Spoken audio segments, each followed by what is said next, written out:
Assalamualaikum warahmatullahi wabarakatuh, Ibu Iras.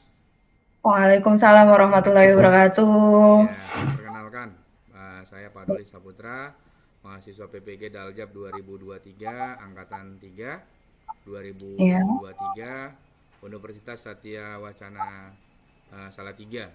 Nah, sama dengan Bu Ira, untuk memenuhi hmm, tugas kita LK 1.2 yang kelanjutan dari LK 1.1 tentang hmm, wawancara eksplorasi penyebab masalah.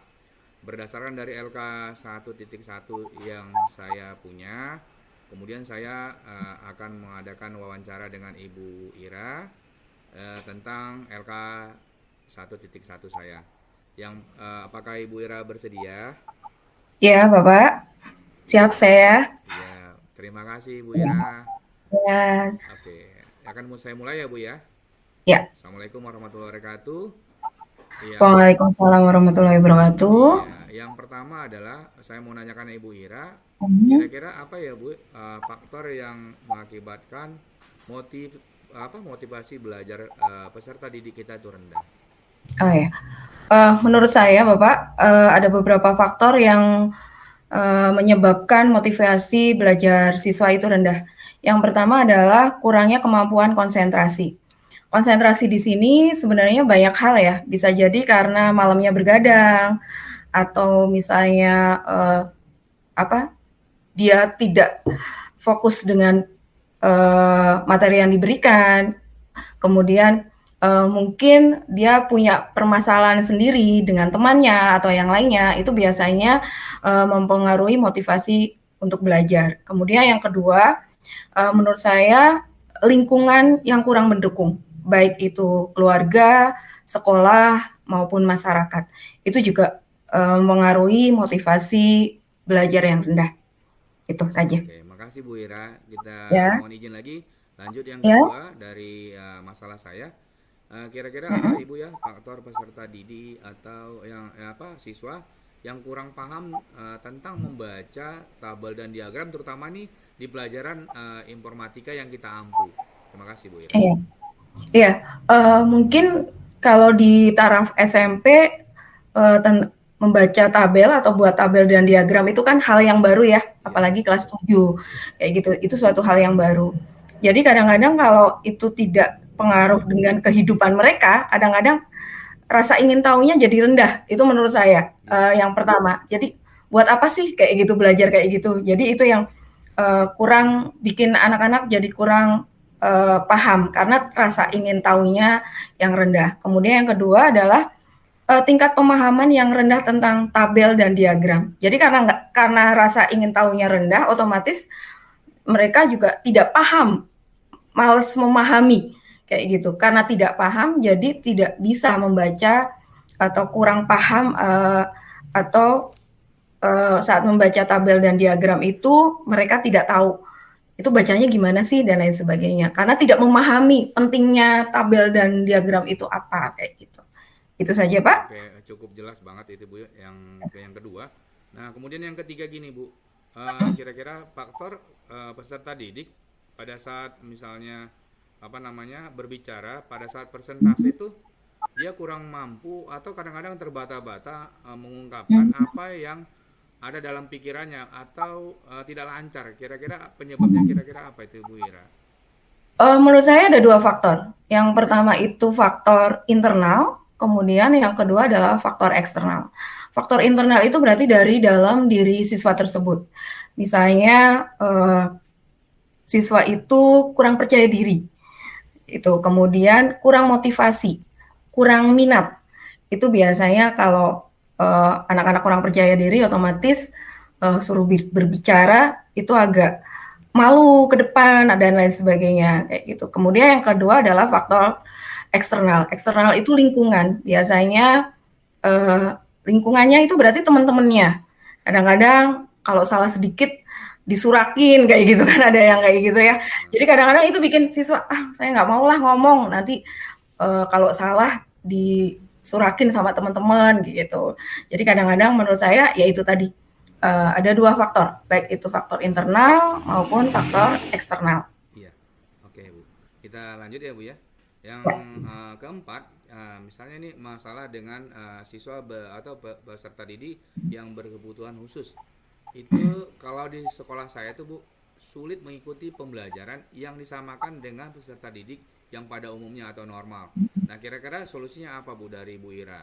Supaya bisa disamakan atau bisa mereka minimal tuh bisa mengikuti pembelajaran pada saat mereka belajar dengan teman-teman yang lain yang normal gitu, yang umumnya. Terima kasih Bu. Ya, yang pertama menurut saya siswa berkebutuhan khusus itu kan berarti dia punya sesuatu yang berbeda, gitu kan? Karena sesuatu yang berbeda, kadang mereka harus punya uh, suasana yang mendukung. Mendukung Itu ya. yang pertama. Kemudian lingkungan yang kondusif, yang bisa mendukung mereka, kayak gitu. Dengan kekurangan mereka, mereka tidak ngerasa tidak percaya diri atau mereka merasa tidak apa ya, tidak dihargai dan lain Ya. sebagainya. Jadi mereka punya kepercayaan diri untuk mengikuti paling enggak minat untuk belajar. Pertama yang itu. Kemudian yang kedua karena yang ketiga ya Pak berarti. Iya, yang ketiga. Yang ketiga berarti karena berkebutuhan khusus berarti kita sebagai guru memberikan materinya itu uh, harus tepat, harus sesuai dengan kebutuhan khusus yang apa ya, yang ada di siswa tersebut. Misalnya kan kadang ada yang pendengarannya agak kurang kayak gitu ya, atau misalnya di bagian mata mungkin misalnya agak penglihatannya agak kurang gitu, atau ada yang dia memang lebih pintar dari teman-temannya, ada yang seperti itu misalnya. Itu berarti kita memberikan materi atau penyampaian materi yang tepat untuk siswa-siswa tersebut. Itu dari saya, Pak. Sedikit saya mau nambahkan Bu Ya. Ira, saya mau nanya, mungkin Mm-mm. di tempat Ibu, kalau di daerah kita Jakarta itu Mm-mm. rata-rata sesuai dengan undang-undang atau gimana lah itu keputusan dari Mm-mm. kementerian, bahwa kita itu menerima dalam pada saat PPDB satu kelas itu 2 orang. Kalau kebetulan sekolah saya itu ada 7 kelas untuk kelas 7-nya Bu Ira. Mm-mm. Nah, berarti ada 14 apa namanya siswa yang berkebutuhan khusus. Nah, Mm-mm. apakah di tempat Ibu sama dengan di tempat saya? Kalau di tempat saya memang ada yang berkebutuhan khusus, tapi tidak setiap kelas ada. Jadi hanya beberapa saja. Jadi rata-rata lebih ke intelektualnya, Bapak. Itu kalau misalnya masuk ke SLB, Mm-mm. itu terlalu pintar, Mm-mm. tapi kalau misalnya masuk ke sekolah umum, itu agak kurang kayak gitu. Jadi mereka kalau di SLB tidak diterima. Ada yang kondisinya seperti itu di sekolah saya. Jadi guru harus lebih telaten lagi dalam ngasih materi ke anak tersebut kayak gitu. Kemudian ada yang satu lagi lebih ke emosional. Jadi dia tidak bisa mengendalikan emosi dengan baik kayak gitu. Jadi kita juga harus, nah itu tadi lingkungan yang kondusif. Kita juga ngasih tahu ke teman-temannya bahwa dia punya kebutuhan khusus, bahwa emosinya itu tidak stabil. Jadi kita juga bagaimana membuat kelas tersebut kondusif untuk belajar untuk siswa tersebut kayak gitu. Berarti ya, di sekolah kita yang SMP itu memang Mm-mm. harus menerima dari berkebutuhan khusus ya Bu ya. Tidak harus Ya, dia masuk SLB.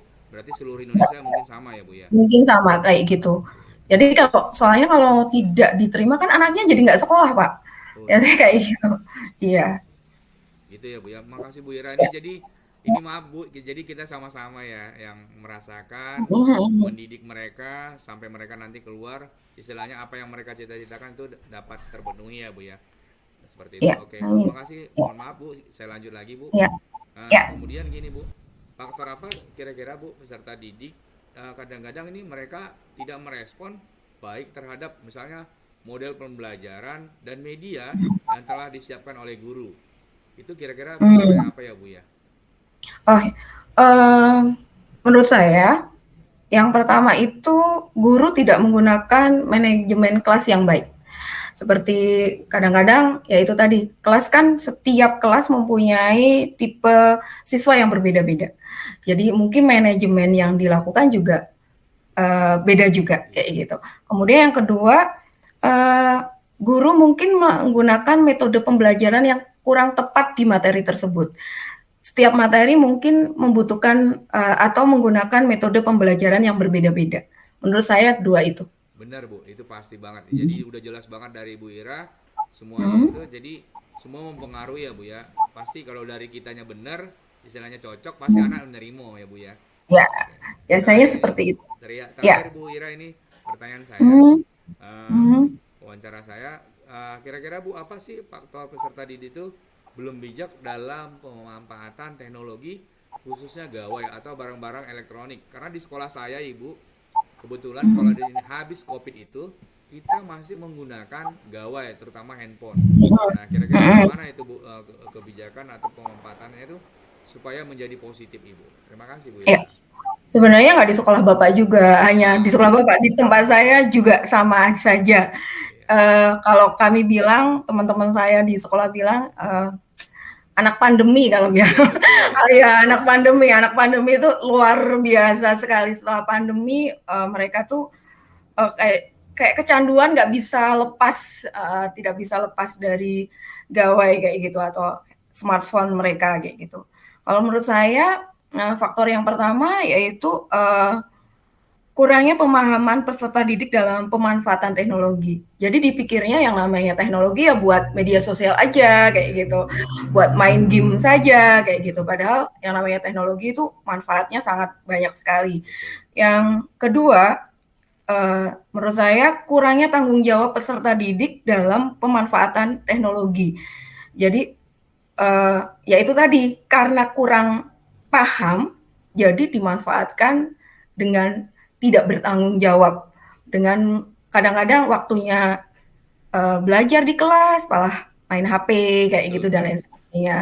Jadi ya itu tadi menurut saya ada dua itu. Yang pertama belum paham pemanfaatannya, kemudian yang kedua adalah kurang tanggung jawab dari peserta didik dalam pemanfaatan gawai tersebut. Kayak Oke, gitu. Bu Ira. Ini jujur aja nih Bu Ira, ini udah cukup jelas dari Bu Ira. Mungkin nanti teman-teman kita memberikan tanggapan yang lebih baik sama kita, membantu kita dalam Ya, apa namanya masalah yang kita eksplorasi. Ya sama-sama kita semua. Ya apa yang terjadi sama Bu Ira juga terjadi sama saya, juga terjadi sama ya, teman-teman kita di seluruh Indonesia. Terima kasih Bu Ira atas kesempatan yang ya. Ibu berikan kepada saya. Mudah-mudahan menjadi berkah buat kita berdua. Terima kasih Bu Ira. Amin. Sama-sama Assalamualaikum. Bapak. Makasih Bu Ira. Waalaikumsalam. Ya Waalaikumsalam warahmatullahi Pak. wabarakatuh. Makasih Bu Ira ya. Ya, sama-sama Pak. Ya, assalamualaikum. Salam.